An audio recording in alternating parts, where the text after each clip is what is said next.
Iya.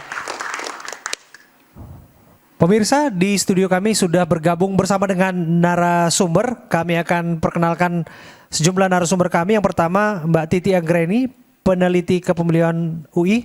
Selamat malam Mbak Titi. Mohon kiranya bergabung bersama dengan kami. Atas panggung. Kemudian ada Billy David, jubir Timnas Amin. Mas Billy, silakan naik ke atas panggung. Ya, kami juga panggilkan Mas Juri Ardiantoro, jubir TKN Prabowo Gibran. Selamat datang Mas Juri. Dan selanjutnya ada Patria Ginting, jubir TPN Ganjar Mahfud.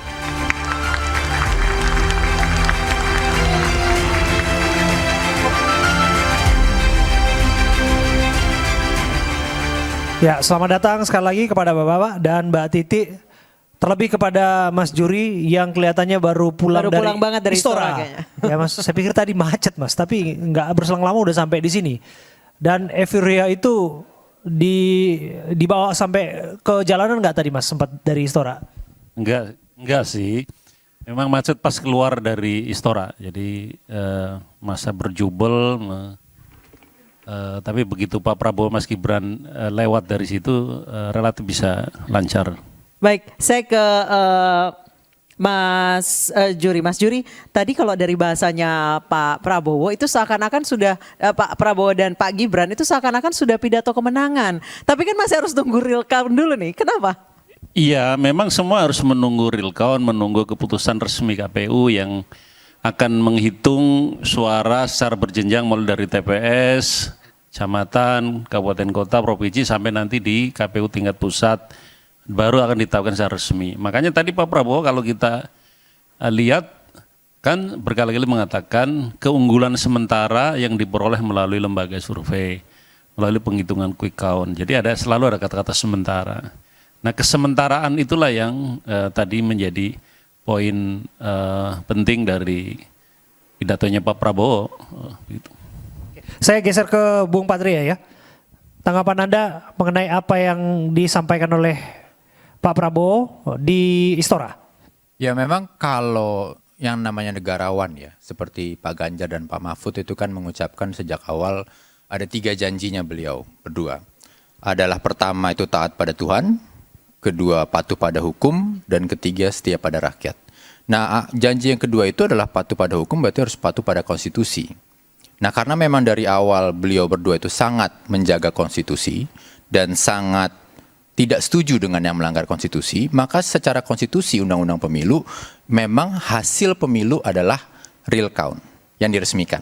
Garis finishnya nih kalau kebayang nih kita lagi lomba lari bukan ditentukan di tengah walaupun kelihatannya lagi unggul, tetapi nanti kalau udah lewatin garis finishnya.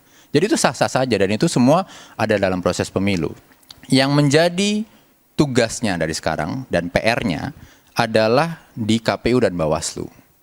KPU dan Bawaslu ini mempunyai tugas yang sangat berat sekarang. Kenapa?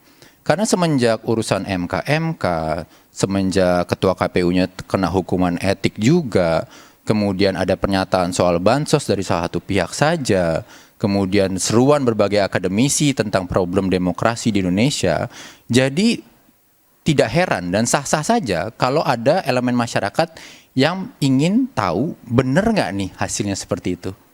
Oke, baik, saya ke Mas Billy, silakan tanggapannya.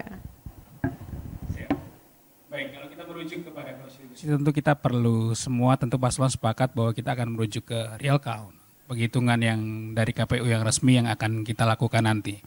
Dan tentu kita yang pertama patut mengapresiasi semua, baik kinerja dari relawan, dari simpatisan, dari pendukung di paslon 01, dan yang kedua juga kita dari awal memang paslon 01 ini tidak pernah mengecilkan sama sekali peran kepakaran, terutama dalam penghitungan quick count. Kita patut mengapresiasi juga quick count yang kita lakukan hari ini kan kalau kita pelajari prosesnya lebih cepat dari quick count yang pernah kita lakukan sebelumnya. Tentu itu kan berbicara tentang kemajuan teknologi, tentang kemahiran ilmu pengetahuan, dan kita selalu mensupport hal tersebut. Dan tentu tentang angka-angka semuanya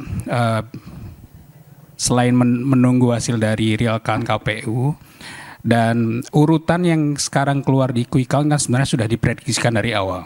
baik itu dari internal kami ataupun yang beredar akhir-akhir ini bahwa ya urutannya 1, 2, 3 akan seperti itu.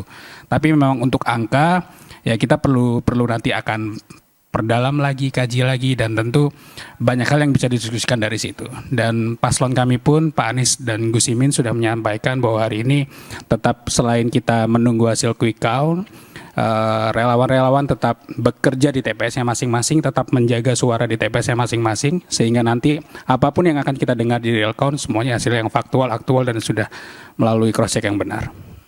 Baik, saya ke baik. Sebelum kita ke Mas Panggi dan Mbak Titi, kita harus jeda terlebih dahulu. Oh, masih ada waktu sedikit buat Mas Panggi. Mas Panggi mungkin singkat saja, sudah berapa persen sekarang data dari Mas Panggi yang masuk? Iya, tadi kalau nggak salah udah hampir 70% ya.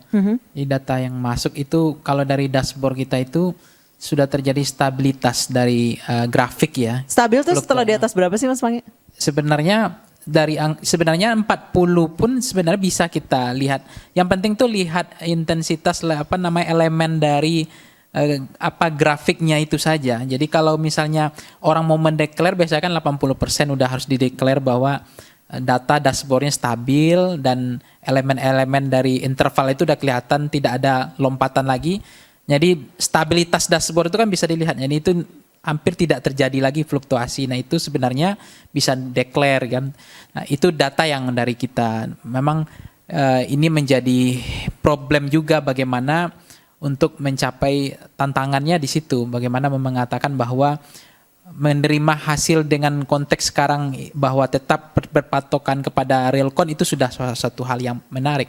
Tapi yang kedua begini, kalau misalnya soal tadi demokrasi, soal HAM ya kesetaraan dan banyaknya proses-proses dari demokrasi kita yang dianggap tadi ada aparat desa, kemudian bansos, kemudian pelanggaran konstitusi, nepotisme, soal isu kemarin ada isu-isu bagaimana kecurangan dan seterusnya, itu nggak boleh kita anggap itu angin lalu ya hanya jalan begitu saja atau bau amis yang nggak perlu dipusingkan. Padahal menurut saya aspek-aspek elektoral hari ini ya itu satu kenyataan dari bentangan dari data yang kita punya. Tapi kemudian banyaknya kritik dari publik, dari masyarakat, bahkan dari tokoh-tokoh hari ini itu juga tetap harus menjadi masukan penting.